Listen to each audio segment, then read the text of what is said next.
ആകാശവാണി.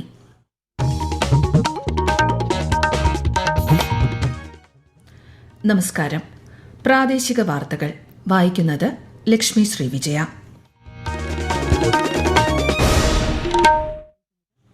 പ്രധാന വാർത്തകൾ. ഉപരാഷ്ട്രപതി CP രാധാകൃഷ്ണൻ ഇന്ന് സംസ്ഥാനത്ത്. കോട്ടയത്തും കണ്ണൂരും വിവിധ പരിപാടികളിൽ പങ്കെടുക്കും. കഠിനമായ ചൂടിനെതിരെ സ്വയം പ്രതിരോധിക്കേണ്ടത് നിർണായകമെന്ന് പ്രധാനമന്ത്രി നരേന്ദ്രമോദി. നാടൻ പാനീയങ്ങൾ ഏകഭാരതം ശ്രേഷ്ഠ ഭാരതത്തിന്റെ സത്തയെ പ്രതിഫലിപ്പിക്കുന്നുവെന്നും മൻ കി ബാത്തിൽ പരാമർശം. പൊതുസേവനത്തിന് നല്ല ഉദ്ദേശ്യവും സ്ഥിരമായ പരിശ്രമവുമാണ് ആവശ്യമെന്ന് മലയാളി നീന്തൽ പരിശീലകൻ സജി വാലശ്ശേരി തെളിയിച്ചതായി പ്രധാനമന്ത്രി. ജ്യോതിശാസ്ത്ര രംഗത്തെ സംഭാവനകൾക്ക് ആസ്ട്രോ കേരളയ്ക്കും അഭിനന്ദനം. മധ്യവേനൽ അവധിക്ക് ശേഷം സംസ്ഥാനത്തെ സ്കൂളുകൾ നാളെ തുറക്കും. പ്രവേശനോത്സവത്തിന്റെ സംസ്ഥാനതല ഉദ്ഘാടനം തിരുവനന്തപുരത്ത് മുഖ്യമന്ത്രി VD സതീശൻ നിർവഹിക്കും. സംസ്ഥാനത്ത് ഇടിമിന്നലോടുകൂടിയ മഴ തുടരും. 6 ജില്ലകളിലും ലക്ഷദ്വീപിലും മഞ്ഞ ജാഗ്രത. കേരളം, ലക്ഷദ്വീപ് തീരങ്ങളിൽ മത്സ്യബന്ധനത്തിന് വിലക്ക്.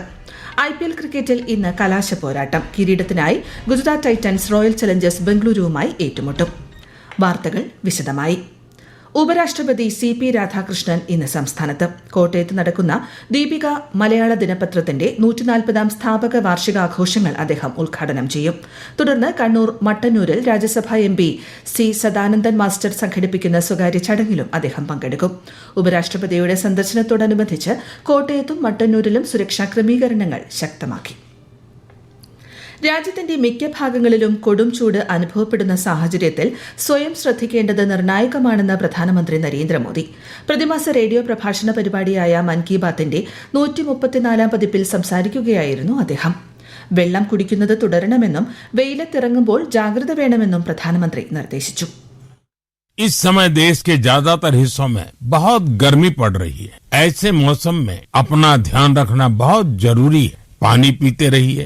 धूप में अगर निकलना ही पड़े तो थोड़ा संभल कर निकले. इस दिशा में सरकार की भिन्न भिन्न डिपार्टमेंट्स ने जो गाइडलाइंस जारी की है वो भी भूलिएगा नहीं. വേനൽക്കാലത്ത് നാടൻ പാനീയങ്ങൾ ആസ്വദിക്കണമെന്നും രാജ്യത്തിന്റെ വിവിധ പ്രദേശങ്ങളിലുള്ള പാനീയങ്ങൾ പാരമ്പര്യത്തിന്റെ ഭാഗമാണെന്നും അത് ഏകഭാരതം ശ്രേഷ്ഠ ഭാരതത്തിന്റെ സത്തയെ പ്രതിഫലിപ്പിക്കുന്നുവെന്നും ശ്രീ മോദി അഭിപ്രായപ്പെട്ടു. രാജ്യത്തിന്റെ തനതായ മാമ്പഴ ഇനങ്ങളെക്കുറിച്ച് മൻ കി ബാത്തിൽ പരാമർശിച്ച് പ്രധാനമന്ത്രി നരേന്ദ്രമോദി. വേനൽക്കാലത്ത് രാജ്യത്തെ എല്ലാ വീടുകളിലും മാമ്പഴം സുലഭമാണെന്നും അദ്ദേഹം പറഞ്ഞു. ഓരോ പ്രദേശത്തെയും സവിശേഷമായ മാമ്പഴങ്ങൾ ഇപ്പോൾ ആഗോള വിപണിയിലേക്ക് എത്തിയതായും മാമ്പഴ കർഷകർ രാജ്യത്തിന്റെ കാർഷിക സമ്പദ് വ്യവസ്ഥയ്ക്ക് ഏറെ മുതൽക്കൂട്ടാണെന്നും പ്രധാനമന്ത്രി വ്യക്തമാക്കി. സേവനത്തിന് വലിയ വിഭവങ്ങൾക്കുമപ്പുറം നല്ല ഉദ്ദേശവും സ്ഥിരമായ പരിശ്രമവുമാണ് ആവശ്യമെന്ന് മലയാളി നീന്തൽ പരിശീലകൻ സജി വാലശ്ശേരി തെളിയിച്ചതായി പ്രധാനമന്ത്രി നരേന്ദ്രമോദി. കുട്ടികൾക്കും മുതിർന്നവർക്കുമായി ആലുവയിൽ നീന്തൽ ക്ലബ്ബ് നടത്തുന്ന സജി വാലശ്ശേരിയെ പ്രധാനമന്ത്രി അഭിനന്ദിച്ചു. ഭിന്നശേഷിക്കാരായ കുട്ടികൾ ഉൾപ്പെടെ 15,000-ത്തിലധികം പേരെയാണ് സജി സൌജന്യമായി നീന്തൽ പഠിപ്പിച്ചത്. ഈ ദൌത്യം ആയിരക്കണക്കിന് ആളുകളുടെ ജീവിതത്തെ പരിവർത്തനം ചെയ്തതായും ശ്രീ മോദി അഭിപ്രായപ്പെട്ടു. केरलम के आलुवा में साजी वलाशेरिल जी ऐसा ही एक स्विमिंग क्लब चला रहे हैं. अब तक 15,000 से ज्यादा लोग यहाँ तैरना सीख चुके हैं. साजी जी ने दिव्यांग बच्चों को भी स्विमिंग सिखाई है. इस प्रयास के पीछे एक पीड़ा भी छिपी है. कुछ वर्ष पहले एक नौका हादसे में कई छात्रों की मृत्यु हो गई थी. उस घटना ने साजी जी को भीतर तक झकझोर दिया.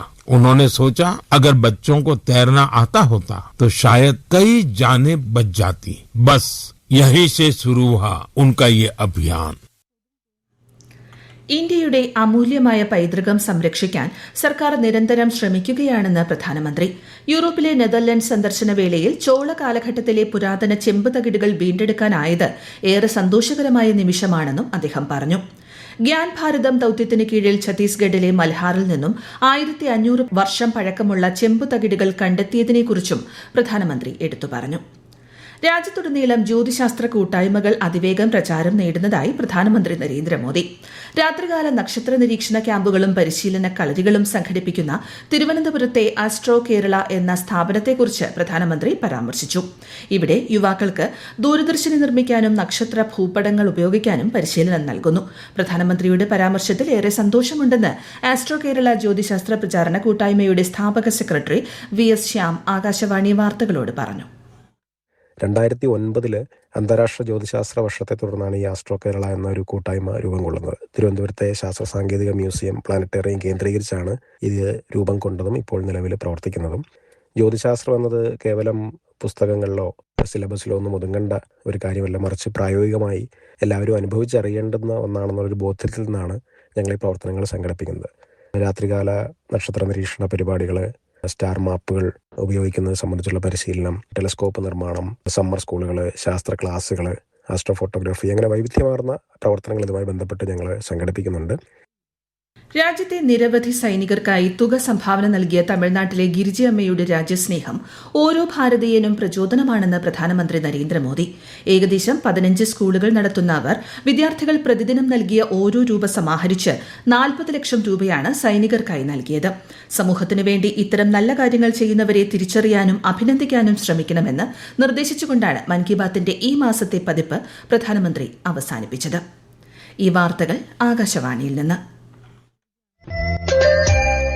ആകാശവാണി വാർത്തകളും വാർത്താധിഷ്ഠിത പരിപാടികളും all India radio news Thiruvananthapuram YouTube ചാനലിലും all India radio news Thiruvananthapuram Facebook പേജിലും AR News_ തിരുവനന്തപുരം ഇൻസ്റ്റഗ്രാം അക്കൌണ്ടിലും AR News_TVM X ഹാൻഡിലും ലഭ്യമാണ്. മധ്യവേനൽ അവധിക്ക് ശേഷം സംസ്ഥാനത്തെ സ്കൂളുകൾ നാളെ തുറക്കും.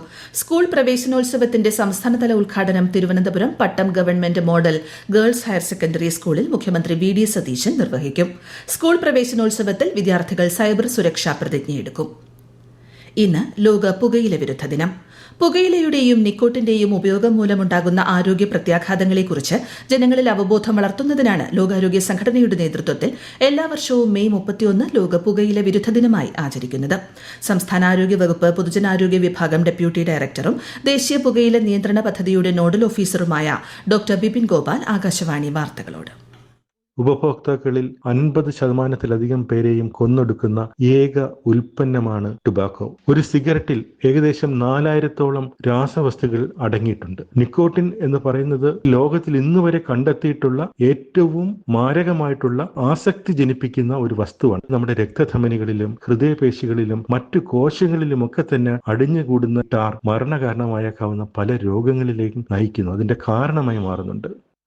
തിരുവനന്തപുരത്ത് സ്കൂൾ പരിസരത്ത് ലഹരി വസ്തുക്കൾ വിൽക്കുന്ന ബങ്കുകൾ നീക്കം ചെയ്യുന്ന പ്രവൃത്തി നഗരസഭാ സ്ക്വാഡും പോലീസും ചേർന്ന് ആരംഭിച്ചു. കുട്ടികളെ ലക്ഷ്യമിട്ട് സ്കൂളുകൾക്ക് സമീപമുള്ള ലഹരി വസ്തുക്കളുടെ വിൽപ്പന തടയുന്നതിന്റെ ഭാഗമാണിത്.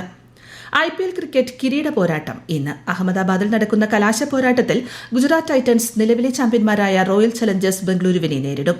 രാത്രി 7:30 മത്സരം ആരംഭിക്കും. ആകാശവാണി പ്രതിനിധി സുരേഷ് ബാബു തയ്യാറാക്കിയ റിപ്പോർട്ട്. ഫൈനലിൽ ജയിക്കാനായാൽ ചെന്നൈ സൂപ്പർ കിങ്സിനും മുംബൈ ഇന്ത്യൻസിനും ശേഷം കിരീടം നിലനിർത്തുന്ന മൂന്നാമത്തെ ടീമെന്ന റെക്കോർഡ് രജത്ത് പടിദാർ നയിക്കുന്ന RCBക്ക് സ്വന്തമാക്കാം. ശുഭ്മൻ ഗില്ലിന്റെ ഗുജറാത്ത് ടൈറ്റൻസിന് ഇന്ന് ജയിക്കാനായാൽ ചെന്നൈ, മുംബൈ, കൊൽക്കത്ത ടീമുകൾക്ക് ശേഷം ഒന്നിലധികം തവണ IPL കിരീടം നേടുന്ന 4ാമത്തെ ടീമായി ഗുജറാത്ത് മാറും. സീസണിൽ ഇരു ടീമുകളും 3 വട്ടം ഏറ്റുമുട്ടിയപ്പോൾ 2 ജയം ബംഗളൂരുവിനൊപ്പമായിരുന്നു. ബംഗളൂരുവിന്റെ വെടിക്കെറ്റ് ബാറ്റർ വിരാട് കോഹ്ലിയും ഗുജറാത്തിന്റെ വിക്കറ്റ് വേട്ടക്കാരൻ കഗീസോ റബാദയും തമ്മിലുള്ള മുഖാമുഖം തന്നെയായിരിക്കും ഈ ഫൈനലിന്റെ ഗതി നിർണ്ണയിക്കുക. സംസ്ഥാനത്ത് ഇടിമിന്നലോട് കൂടിയ മഴ തുടരുമെന്ന് കേന്ദ്ര കാലാവസ്ഥാ വകുപ്പ്. ഇന്ന് 6 ജില്ലകളിൽ മഞ്ഞ ജാഗ്രത പ്രഖ്യാപിച്ചു. ഉരുൾപൊട്ടൽ, മലവെള്ളപ്പാച്ചൽ സാധ്യതയുള്ള പ്രദേശങ്ങളിലുള്ളവർ അധികൃതരുടെ നിർദ്ദേശാനുസരണം സുരക്ഷിത ഇടങ്ങളിലേക്ക് മാറേണ്ടതാണ്. മോശം കാലാവസ്ഥ കണക്കിലെടുത്ത് കേരളം, ലക്ഷദ്വീപ് തീരങ്ങളിൽ ബുധനാഴ്ച വരെ മത്സ്യബന്ധനത്തിന് വിലക്കേർപ്പെടുത്തി. ലക്ഷദ്വീപിലും ശക്തമായ കാറ്റും ഇടിമിന്നലോട് കൂടിയ മഴയും തുടരും. ഇന്നും നാളെയും മഞ്ഞ ജാഗ്രത പ്രഖ്യാപിച്ചിട്ടുണ്ട്. വാർത്താവതരണ രംഗത്തെ 30 വർഷത്തിലധികം നീണ്ട സേവനത്തിന് ശേഷം അനിൽ ചന്ദ്രൻ ഇന്ന് കോഴിക്കോട് ആകാശവാണിയിൽ നിന്ന് വിരമിക്കുന്നു.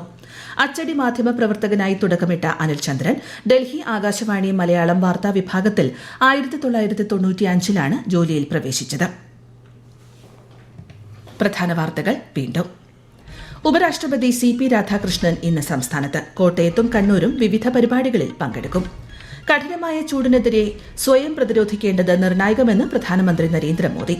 നാടൻ പാനീയങ്ങൾ ഏകഭാരതം ശ്രേഷ്ഠ ഭാരതത്തിന്റെ സത്തയെ പ്രതിഫലിപ്പിക്കുന്നുവെന്നും മൻ കി ബാത്തിൽ പരാമർശം. പൊതുസേവനത്തിന് നല്ല ഉദ്ദേശ്യവും സ്ഥിരമായ പരിശ്രമവുമാണ് ആവശ്യമെന്ന് മലയാളി നീന്തൽ പരിശീലകൻ സജീവ് ആലശ്ശേരി തെളിയിച്ചതായി പ്രധാനമന്ത്രി.